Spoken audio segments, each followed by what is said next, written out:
Hello friends, आज की class में हम लोग देखेंगे डीएलएड तृतीय सेमेस्टर गणित विषय के लघुत्तरीय प्रश्नों को। हमने प्रश्न संख्या 37 तक करा दिया था। नहीं देखे हैं तो प्लेलिस्ट जो है मिल जाएगा नीचे डिस्क्रिप्शन में, वहां से देख लीजिएगा। आज हम देखेंगे प्रश्न संख्या 38 से। चलिए प्रश्न संख्या 38 से स्टार्ट करते हैं दोस्तों। यहाँ पर प्रश्न संख्या 38 है, ठीक है। प्रश्न है, 3 सेमी त्रिज्या का एक वृत्त खींचिए। वृत्त पर एक बिंदु P लीजिए। बिंदु P से वृत्त की स्पर्श रेखा खींचिए। कुछ नहीं करना है, केवल जो जो बोला जा रहा है दोस्तों वही करना है, ठीक है। यहाँ पर 3 सेमी त्रिज्या का एक वृत्त खींचिए। एक नाप करके जो है, ठीक है, 3 सेंटीमीटर का ज़्यादा प्रकार जो भी लगेगा तो उसमें 3 सेंटीमीटर नाप लीजिएगा, ठीक है, 3 सेंटीमीटर। अब यही जो है नाप करके दोस्तों यहाँ पर प्रकार रखिएगा, यहाँ पर इस बिंदु पर, और यहाँ से नापे ही हैं और इसको घुमा दीजिएगा। कुछ इस प्रकार से जो है बन जाएगा, ठीक है। ये 3 सेंटीमीटर का है और इसी में जो है बोला क्या गया है, हमने यहाँ पर 3 सेंटीमीटर त्रिज्या का एक वृत्त खींच लिए है और इसको यहाँ तक मिला देंगे तो ये व्यास बन जाएगा। अभी ये त्रिज्या है, ठीक है। अब यहाँ पर बोला गया है वृत्त पर एक बिंदु P लीजिए। वृत्त यही है, इसी के कहीं पर भी एक बिंदु हम P मान लेते हैं, चाहे ऊपर चाहे नीचे, जहाँ आपकी इच्छा है मान लीजिए। ठीक, मैं यहाँ पर ऊपर ले रहा हूँ, यहाँ पर P मान लेते हैं, ठीक। अब बोला है कि बिंदु P से वृत्त की स्पर्श रेखा खींचिए, तो स्पर्श रेखा खींच दीजिए, 90 अंश हो जाएगा, ठीक है। ऐसे ही यहाँ पर टच होना चाहिए P पर, ठीक है। P बिंदु है तो यहाँ पर जो है एक रेखा खींच दीजिए। यही जो है दोस्तों हो जाएगा फाइनली उत्तर, ठीक है। इतना ही करना था, लिखना है नहीं। अब इसको मिटाते हैं और चलते हैं नेक्स्ट पर, प्रश्न संख्या 39 पर, ठीक है।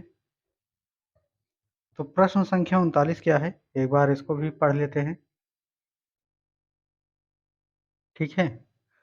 यदि लखनऊ से आगरा की दूरी और लखनऊ से इलाहाबाद के बीच की दूरी में 3.8 का अनुपात हो और लखनऊ से इलाहाबाद की दूरी 200 किलोमीटर हो, तो लखनऊ से कानपुर के बीच की दूरी क्या होगी। तो यहाँ पर दोस्तों अनुपात में दिया गया है, तो हम सबसे पहले क्या करेंगे, जो डेटा दिया गया है उसको लिख लीजिएगा। तो यहाँ पर लिखा गया है लखनऊ से आगरा की दूरी, यहाँ पर लिखेंगे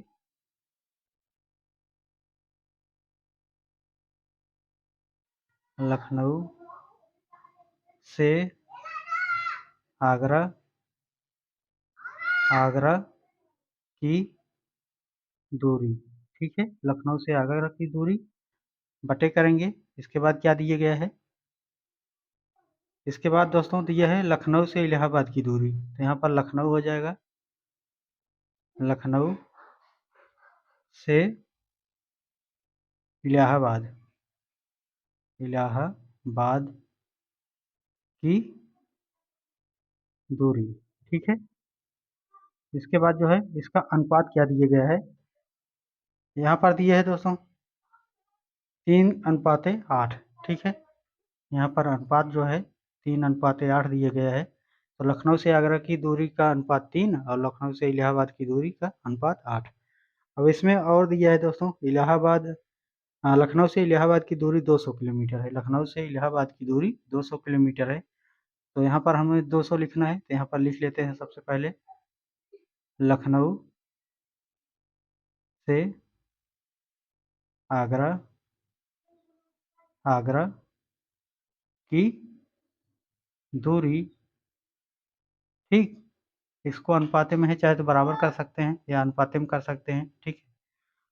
यहाँ पर क्या करेंगे, दूरी बटा हो जाएगा, यहाँ पर लखनऊ से इलाहाबाद की दूरी 200 किलोमीटर दिए हुए है, ठीक है। और यहाँ पर बराबर जो है 3/8 लिखा गया है, ठीक है। ये दिया गया है। अब हमको करना क्या है, यहाँ पर लखनऊ से आगरा की दूरी निकालना है, तो हमको तिरछा तिरछा गुणा करना है। तो यहाँ पर लखनऊ की से आगरा की दूरी निकालने के लिए क्या करेंगे, यहाँ पर लिख लेंगे लखनऊ से आगरा आगरा की दूरी बराबर क्या हो जाएगा, अगर इसको हम निकाल रहे हैं तो इसको क्या करेंगे, यहाँ पर 3 है ही, तो ये हो जाएगा बराबर 3 गुणे इसको ऊपर ले जाइए 200 ठीक बटे 8 है ही 8 यहाँ हो जाएगा ठीक है। अब इसको काटना है, काट दीजिए।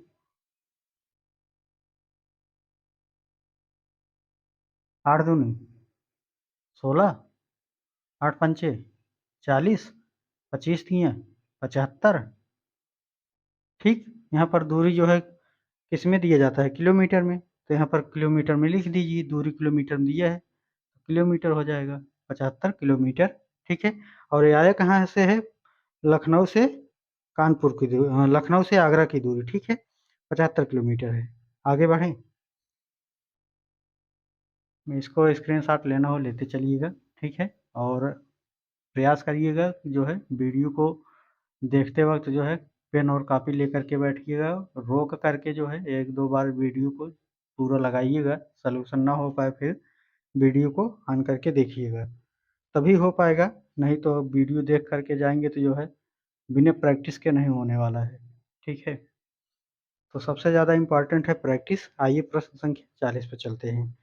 एक घनाकार ठोस का आयतन 125 घन सेमी है, उसका पृष्ठ एवं विकर्ण ज्ञात कीजिए ठीक है। तो सबसे पहले जो है क्या करेंगे, यहाँ पर देखिए आयतन जो है दिए गए हैं 125 सेंटीमीटर ठीक है। तो हमें जो जो आयतन होता है दोस्तों, ये एक घनाकार है ठीक है। तो घनाकार एक बना देते हैं, सबसे पहले मान लेते हैं ये वर्ग हो गया ठीक है। तो ये वर्ग हो गया इस प्रकार से, और ये घनाकार है ठीक है। ठीक, कुछ इस प्रकार से है घन, और जानते ही हैं इसका लंबाई चौड़ाई ऊंचाई अगर बात की जाए तो ए होता है ठीक। भुजा जो माना जाएगा, भुजा को हम ए मान लेते हैं ठीक है।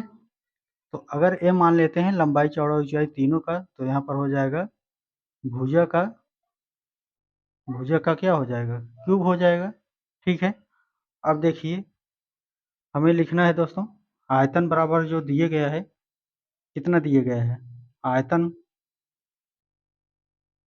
आयतन ठीक। आयतन जो दिए गए हैं वो दिए गया है आयतन, घन का आयतन क्या होता है, भुजा क्यूब ठीक, भुजा क्यूब। और यहाँ जो आयतन दिया है वो पहले ही दिया है 125 दिया है ठीक है। 125 बराबर भुजा, भुजा का क्यूब ठीक है, भुजा का क्यूब। अब क्यूब को अगर इधर लाएंगे तो रूट में आ जाएगा ठीक है। 125 का यहाँ पर 3 हो जाएगा, क्योंकि यहाँ 3 है, 3 में आ जाएगा। तो इसको क्या हो जाएगा, 5 पचा 25 पंजे 125 ठीक है, रूट में है, इसको 1 ले आएंगे तो यहाँ पर 5 आ जाएगा। कहने का मतलब ये जो दोस्तों आया हमारा कोर ए मान सकते हैं ठीक है। या आयतन बराबर जो आया है, आयतन बराबर, आयतन ठीक, आयतन तो नहीं कहेंगे क्योंकि एक भुजा आया है तो ठीक है, तो भुजा मान सकते हैं इसको। भुजा जो है 5 आ गया है, एक भुजा ठीक है, भुजा बराबर 5 सेंटीमीटर। तो अब जो है क्या करना है, हमको निकालना क्या है, यहाँ पर घन का पृष्ठ निकालना है ठीक है। जो घन दिए गए हैं इसका पृष्ठ निकालना है। पृष्ठ निकालने के लिए जानते हैं दोस्तों 6a² होता है ठीक है। तो यहाँ पर हो जाएगा घन का पृष्ठ बराबर, घन का पृष्ठ बराबर हो जाएगा दोस्तों, यहाँ पर फार्मूला जो है याद होना जरूरी है, 6a² ठीक है। ये फार्मूला होता है घन का पृष्ठ, अगर पूछा जा रहा है तो इसको याद रखिएगा, ये फार्मूला है ठीक है। यहाँ पे स्टार कर दे रहे हैं ठीक है। तो यहाँ पर 6 हो गया, यहाँ पर a का मान जो है 5 दिया गया है, और स्क्वायर है तो 5 गुणे 5 हो जाएगा ठीक है।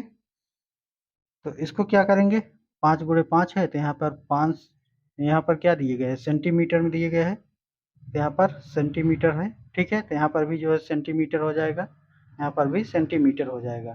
तो 6 पंचे 30 और 5 तियाई 15, 150 सेंटीमीटर सेंटीमीटर सेंटीमीटर स्क्वायर जो है यहाँ पर उत्तर हो जाएगा ठीक है। और अब जो है दोस्तों हमको विकर्ण ज्ञात करना है ठीक है। तो विकर्ण ज्ञात करने के लिए क्या करना है, इसको मिटाएं, इसके बाद हम आगे लगाते हैं इसी पर। ये तो हो गया। इसके बाद जो है विकर्ण अगर ज्ञात करना है तो क्या करेंगे, तो यहाँ पर एक और लगाएंगे। विकर्ण का फार्मूला होता है जो घन का विकर्ण, ठीक है, घन का विकर्ण, ठीक है। तो विकर्ण बराबर हो जाता है दोस्तों, यहाँ पर फार्मूला हो जाएगा a√3, ठीक है। तो a√3 जो है, यहीं a के मान पर 5 रखना है, 5√3 हो जाएगा, ठीक है। तो 5√3 सेंटीमीटर यहाँ पर सेंटीमीटर जो है उत्तर हो जाएगा, ठीक है। तो यही ज्ञात करने के लिए दिया था। एक ये हो गया, हमने भुजा ज्ञात कर लिए। भुजा ज्ञात करने के बाद जो है 5 सेंटीमीटर आया, यहाँ से जो है ए का मान हमको मिल ही गया है 5 सेंटीमीटर। तो यहाँ पर ए का मान रख दीजिए, क्योंकि घन घन का जो है पृष्ठ जो है दोस्तों सूत्र ही होता है 6a²। तो स्क्वायर के स्थान पर जो है 5 रखा है दोनों स्थान पर, ठीक है। सेंटीमीटर सेंटीमीटर स्क्वायर हो जाएगा, तो 150 सेंटीमीटर यहाँ पर सेंटीमीटर स्क्वायर हो जाएगा, ठीक है। 150 यहाँ पर रख देते हैं, 150 सेंटीमीटर स्क्वायर हो जाएगा। अब यहाँ पर घन का विकर्ण जो है a√3 है, तो यहाँ पर जो है ए के स्थान पर 5 रख दिए, तो 5√3 सेंटीमीटर आ गया, ठीक है। अब आगे बढ़ते हैं अगले क्वेश्चन पर। देख लेते हैं प्रश्न संख्या 41 को, ठीक है। तो 41 क्या कहता है, एक बेलनाकार टंकी है जिसके ऊपरी भाग खुला हुआ है और टंकी का त्रिज्या एवं ऊंचाई क्रमशः 14 सेंटीमीटर और यहाँ पर 3.5 दिया है सेंटीमीटर, लेकिन ये 3.5 नहीं है, ये 35 सेंटीमीटर है, ठीक है। टंकी पर पेंट करवाने का व्यास ज्ञात कीजिए, जबकि पेंट की दर 25 रुपये प्रति वर्ग मीटर है। तो यहाँ पर दोस्तों प्रश्न संख्या 41 है, इसको जो दिया गया है उसको लिखते चलिएगा। यहाँ पर टंकी की त्रिज्या दिया गया है, तो टंकी की त्रिज्या, टंकी की जो त्रिज्या दिया गया है दोस्तों, वो दिया गया है r, अर्थात 14 सेंटीमीटर दिए है, ठीक है। और यहाँ पर जो दिया गया है टंकी की ऊंचाई, तो टंकी की ऊंचाई, ठीक है, टंकी की ऊंचाई जो है दिया गया है हमको 35 सेंटीमीटर, ठीक है, 35 सेंटीमीटर। ये दोनों हो गया। अब हमको ज्ञात करना है दोस्तों, यहाँ पर ऊपरी भाग खुला हुआ है, टंकी की त्रिज्या इतना दिया गया है और टंकी पर पेंट करवाने का व्यय ज्ञात करना है, जबकि पेंट का दर जो है 25 रुपये प्रति वर्ग मीटर है, ठीक है। तो सबसे पहले दोस्तों हम यहाँ पर जो फार्मूला लगाएंगे, बेलनाकार है, तो यहाँ पर जो है दोस्तों कुछ टंकी इस प्रकार से होगी। मान लेते हैं ये नीचे का पेदी हो गया, ये ऊपर का हो गया, ऊपर का भाग है, नीचे जो है कुछ इस प्रकार से पेदी है इसका, ठीक है। अब इसमें दोस्तों बेलनाकार टंकी का संपूर्ण पृष्ठ जो होता है, बेलनाकार या टंकी का संपूर्ण पृष्ठ, टंकी का संपूर्ण संपूर्ण पृष्ठ, ठीक।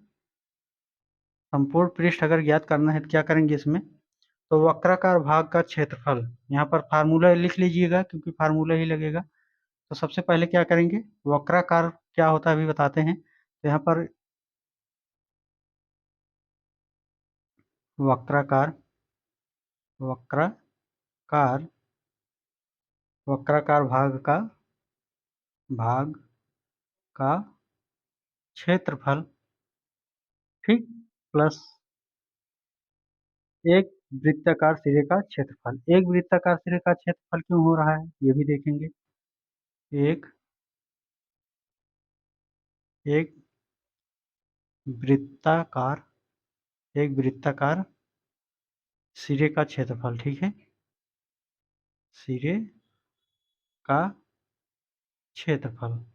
तो यहाँ पर देखिए, सबसे पहले आप समझ लीजिए, यहीं पर मेन है। 1 मिनट मान लेते हैं दोस्तों, हमारे पास कुछ ये देखिए कुछ इस प्रकार से जो है इसको टंकी मान लीजिए। तो हम समझाते हैं इसमें क्या है। तो देखिएगा इसमें कुछ इस प्रकार से मान लेते हैं, और यहाँ पर देखिए नीचे भी बंद है, ऊपर जो है खुला हुआ है, ठीक है। तो ये अगर हम टंकी मान लिया जाए इसको, ठीक है, तो सेम टू सेम यही कहा गया है। इसमें देखिएगा, पहले समझिएगा, एक बेलनाकार टंकी है, तो बेलनाकार है मतलब गोल है, टंकी है जिस पर ऊपरी भाग खुला है, तो यहाँ पर ऊपरी भाग खुला हुआ है। टंकी की त्रिज्या जो है दिया गया है यहाँ पर 14 सेंटीमीटर। तो यहाँ पर त्रिज्या जो है इसका मतलब जो गोला है नीचे का, यहाँ पर देखिएगा, यहाँ पर जो गोला दिया गया है इस पीछे का भाग, त्रिज्या इसका आधा हो जाएगा, जानते ही हैं, ठीक है। और इसके बाद जो है दिया गया है दोस्तों, किसी भी डिब्बे को आप ले लीजिएगा, ठीक है। तो डिब्बों को मैं कैसे दिखाऊं, एक मान लेते हैं पेन को ही ले ले, ये पेज को ही ले लेता हूँ, ठीक है।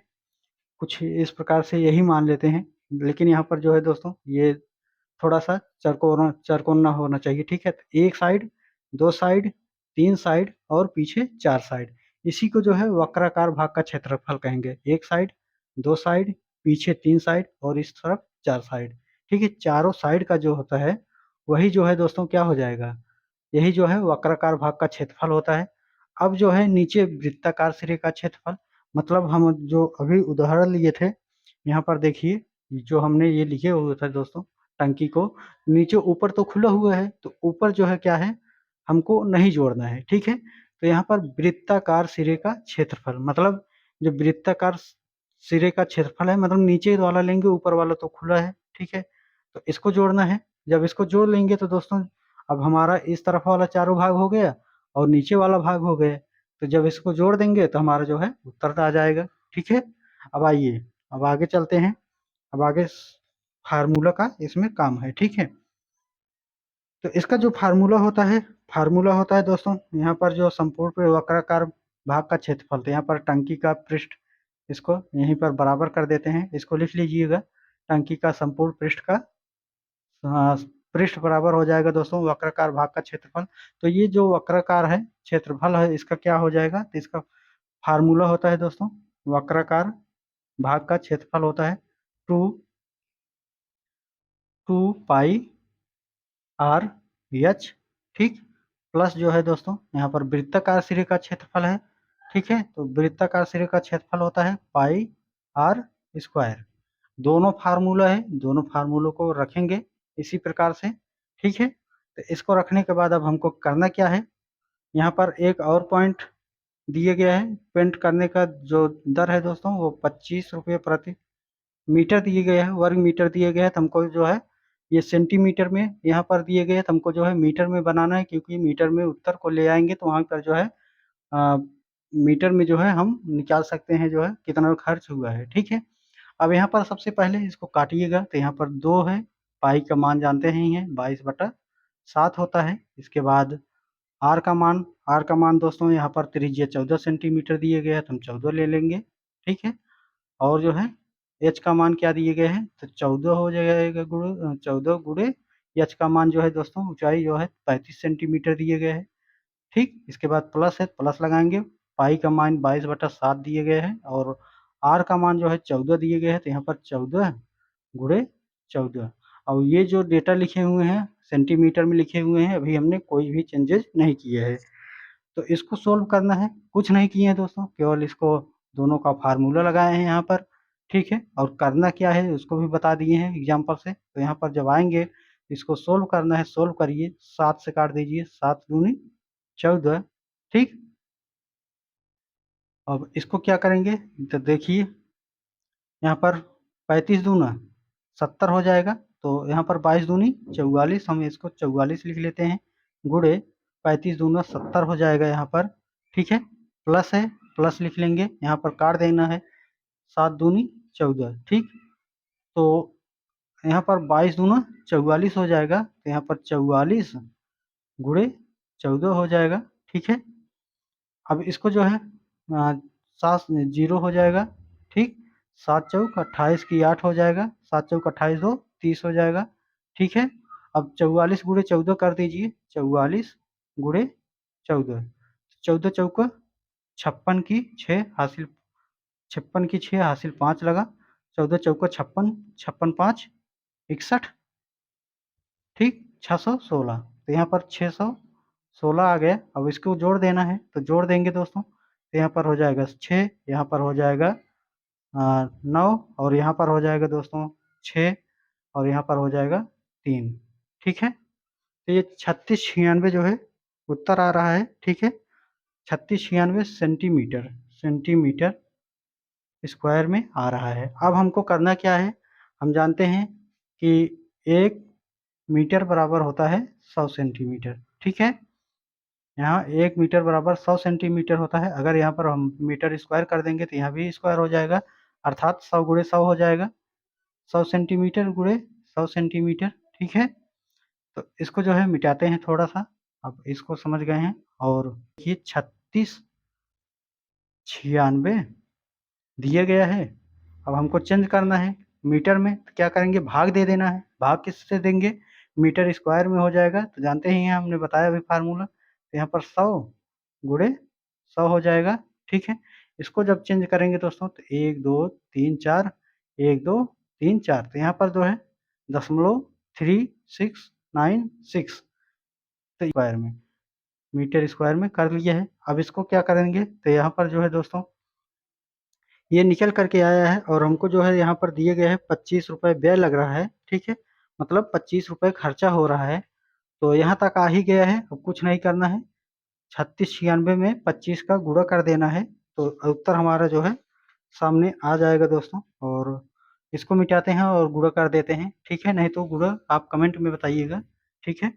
आइए हम इसको भी जो है थोड़ा सा कर देते हैं। तो उत्तर जो आया था दोस्तों अभी 3696 गुणे 25 रुपये है, 25 से गुणा कर दीजिएगा, ठीक। 25 छक्का 150, अर्थात 0 हो जाएगा, यहाँ पर 15 हो जाएगा, ठीक।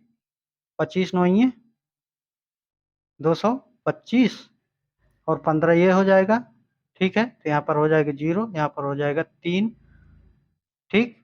0 ये हो जाएगा 4, क्योंकि 5 5 10 0, 2 1 3 1 हासिल 4, यहाँ पर 2 है, ठीक। 240, तो यहाँ पर भी 0 हो जाएगा। अब यहाँ पर हासिल 24 लगा हुआ है, 25 छक्का 150, अर्थात 150 और 24 जोड़ दीजिए, तो यहाँ पर 4 हो जाएगा, 7 हो जाएगा, 1 यहाँ पर 4 आ जाएगा, ठीक है। और यहाँ पर 17 जो है बचा है, 25 3 75, 75 प्लस 17, ठीक। 7 5 12, 7 1 8 1 9, यानी 92 आ जाएगा, ठीक है, 92। अब देखिए 1 अंक 2 अंक 3 अंक 4 अंक के बाद दशमलव है, तो 1 अंक 2 अंक 3 अंक 4 अंक के बाद 9.24 जो है यही उत्तर हो जाएगा, ठीक है। अब दोस्तों आगे चलेंगे अगले प्रश्न पर। इसको हम मिटाते हैं, ये फार्मूला रख लीजिएगा दोनों, ठीक है, तो आसानी से आ जाएगा, ठीक है। प्रश्न संख्या 42 पर चलते हैं। प्रश्न संख्या 42, ठीक है। तो यहाँ पर दिए गए हैं प्रश्न 3/4, इसको माइनस में घात 2 है, भागे है, और यहाँ पर जो है सवाल 2/3 यहाँ पर -4 लिखा गया है, ठीक है। तो सबसे पहले दोस्तों जानते हैं a/b कोष्ठक में पावर n अगर लिखा गया है -n, तो इसको हम क्या कर सकते हैं, b/a करके पावर n हम पॉजिटिव में कर सकते हैं, ठीक है।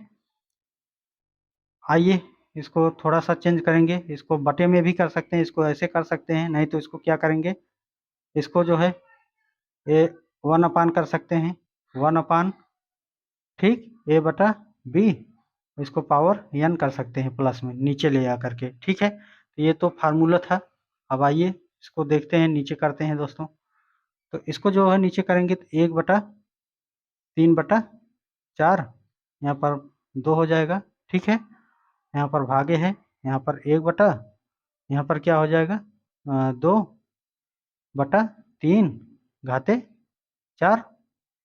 अब इसको जो है पलट दीजिए, ऊपर ले जाएंगे तो जानते ही हैं, ऊपर जाएगा तो क्या हो जाएगा, ये ऊपर चला जाएगा, ये नीचे आ जाएगा, तो ये 4/3 हो जाएगा। और इसको जो है पावर 2 है, पावर 2 रहने देते हैं, भागे है, भागे लगाएंगे, इसको पलट देना है, तो ये हो जाएगा 3/2 घाते 4, ठीक है।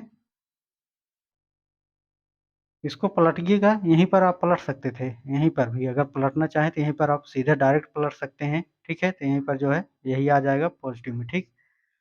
अब इसको गुणा कर दीजिए, 4 चौक 16, 16/3, ठीक, भागे है, तो ये 3 त्रिक 9 त्रिक 27, 81 बटा 2 दूनी 4 दूनी 8 दूनी 16, ठीक। यहाँ तक आ गया ना।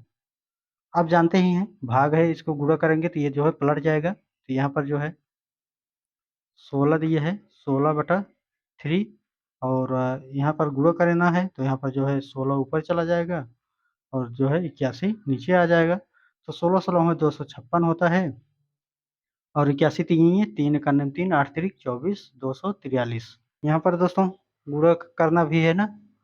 1 मिनट 4 चौक 16 3 तिरिक का 9 होगा यहाँ पर, ठीक है। जब 9 हो गया तो यहाँ पर भी जो है 9 हो जाएगा। तो 9 जो हो गए यहाँ पर हो गया तो 9 इक्यानवे 9 और 9 अठे 72 72 729 तो 256/729 हो गया, ठीक है। सॉरी यहाँ पर मिस्टेक कैलकुलेशन गुणा ही नहीं किए, ठीक है। अब आ गया होगा, ठीक। नहीं तो आगे बढ़ें, अब समझ में आ गया होगा।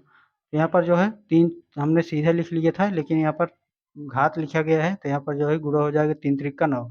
यहाँ पर भी हमने 4 बार गुणा किए हुए है, 2 दूनी 4 दूनी 8 दूनी 16, इसको पलट दिए हैं तो ये जो है उत्तर आ गया। अब आइए आगे चलते हैं।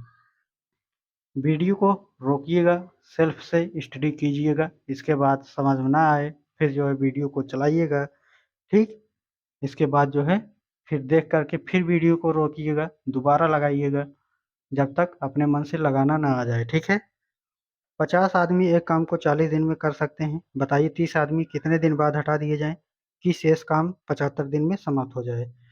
तो यहाँ पर जो है दोस्तों मानना है तो 30 आदमी जो है 100 दिन बाद हटा दिए जाए। तो माना माना कि 30 आदमी आदमी x दिन बाद हटा दिया जाए दिए जाए, ठीक है।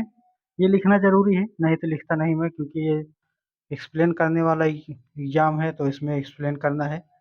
अब आइए हम लेते हैं दोस्तों यहाँ पर एक तरफ आदमी आदमी और एक तरफ दिया गया है दिन, ठीक। अब इसको यहीं पर समझ लीजिएगा कहना क्या चाह रहा है सवाल को। यहाँ पर दिया गया है 50 आदमी शेष काम को कितने दिन में करेंगे, ठीक है। 50 आदमी एक कार्य को 40 दिन में कर रहे हैं और वही जो है 50 आदमी तो काम कर रहे हैं, लेकिन पूछा जा रहा है जो 50 आदमी है दोस्तों कितने दिन इनको बाद हटा दिए जाए, ठीक है। कि जो है 30 आदमी को हटाने की बात कही जा रही और जो है वो काम जो है 75 दिन में पूरा हो जाए। तो वही हमने कहा है कि 30 आदमी जो है 100 दिन बाद हटाना है, तो हमें हमारे पास जो आदमी है 50 है और ये कार्य कर रहे हैं, कितने दिन करेंगे तो 40 दिन के लिए करेंगे। लेकिन 50 आदमी कार्य कर रहे हैं, लेकिन एक टाइम आएगा कि इनको जो है 2 दिन 4 दिन 4-6 दिन बाद इनको जो है क्या करना है, हटा देना है। मान लेते हैं 50 आदमी काम कर रहे हैं, 100 दिन बाद इनको हटा दिए गए, ठीक है। यही मेन पॉइंट है। अब 50 आदमी तो कर रहे थे, लेकिन 2 दिन 4 दिन 6 दिन बाद जो भी आया यहाँ पर इसको हटा दिए गए। जब 50 में से 30 हटा दिए गए तो बचे कितने हैं अभी? 20 आदमी बचे हैं। अब 20 आदमी बचे हैं तो काम को कितने दिन में समाप्त करेंगे? तो यहाँ पर लिखा भी गया है कि ये जो है 75 दिन में पूरा कर देंगे।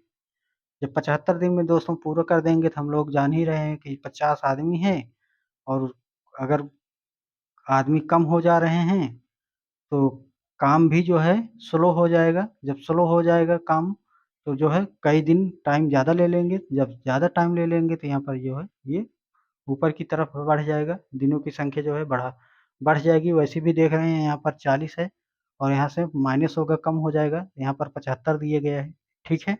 यहाँ पर 75 दिन है, यहाँ पर 40 दिनों से कम है, वैसे भी दिख रहा है। तो करना क्या है, इसको रेशियो में ले लीजिए 50/20। अब एरो के हिसाब से ही लेते हैं। सबसे पहले एरो नीचे आया है तो पहले ऊपर से नीचे लेंगे, नीचे से ऊपर गया है तो ऊपर से नीचे से ऊपर वाला लेंगे। 50/20 हो गया। अब ये जो है 75/40 माइनस x हो गया। अब इसको पक्षांतर कर दीजिए, काटना हो तो काट भी सकते हैं यहीं पर इसको, लेकिन अभी रुके रहिए। तो इसको 50 हम ऐसे रहने देते हैं और 40 माइनस x कर देते हैं बराबर 75 गुणे 20 कर देते हैं, ठीक।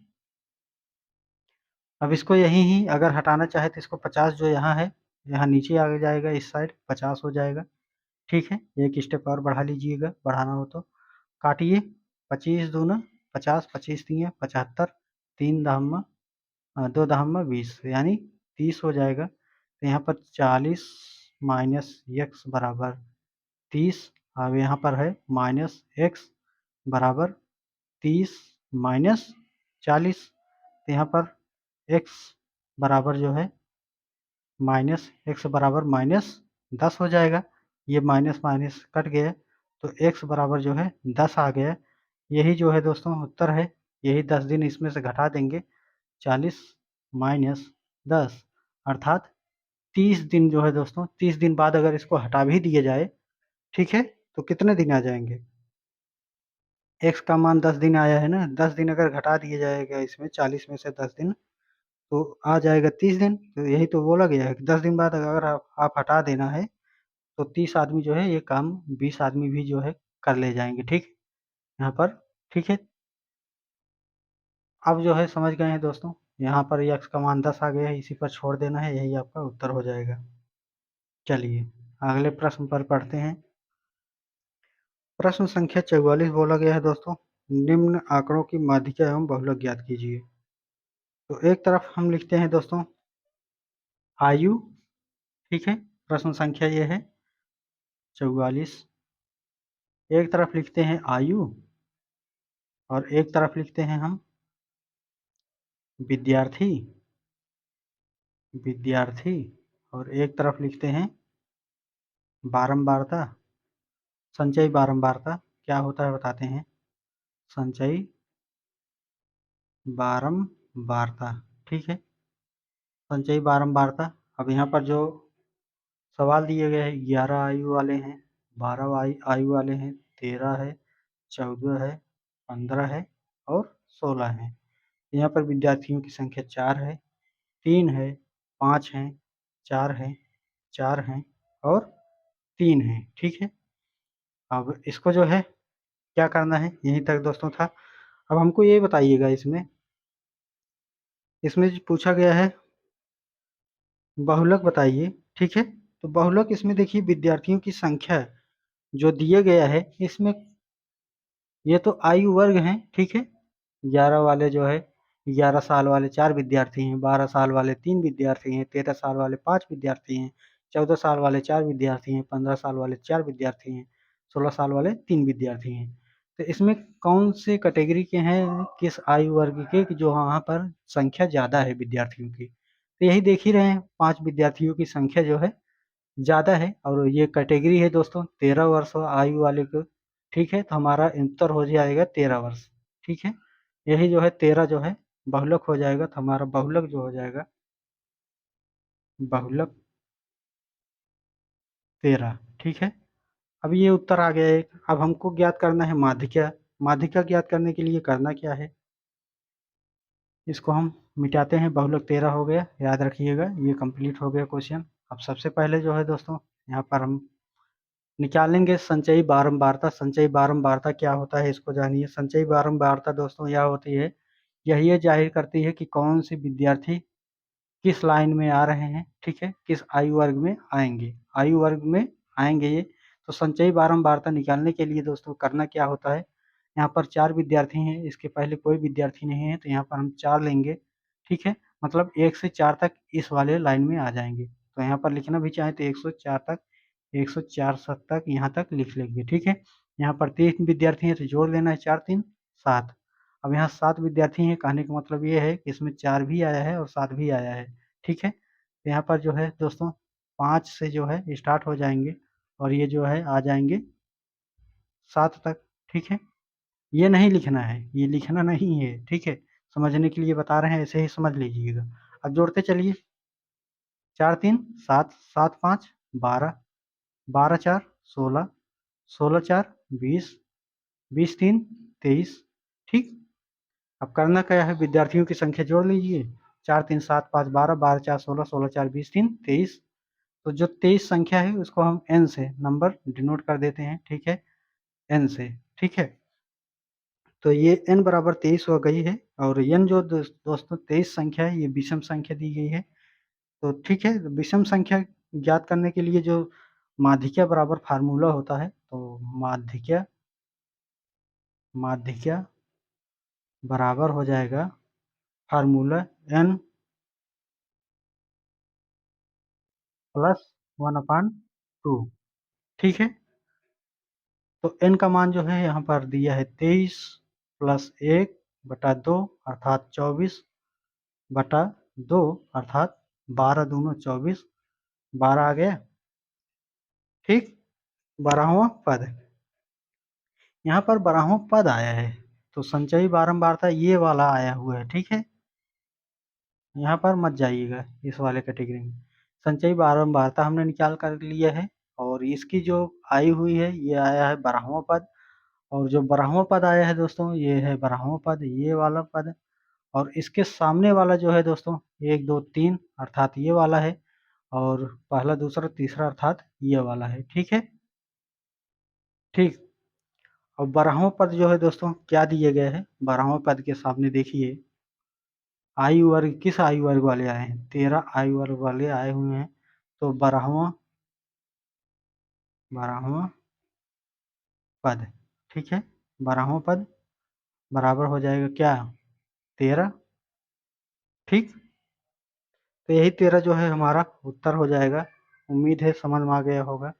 ठीक है, यहीं पर समस्या होती है कि बच्चे जो पढ़ रहे हैं उनको लगता है कि यही होगा। तो ये 12 जो है दोस्तों, ये जो 12 आया है ये जो है संचयी बारंबारता आया है, और 12 के सामने वाला जो आयु वर्ग है हमको उसको बताना है। तो यहाँ पर 13 जो है उत्तर हो जाएगा। और बहुलक भी हमारा जो है सबसे ज़्यादा संख्या जो है यहाँ विद्यार्थियों की संख्या 5 थी, और 5 के सामने वाला आयु वर्ग जो है 13 है, तो 13 जो है राइट आंसर हो जाएगा।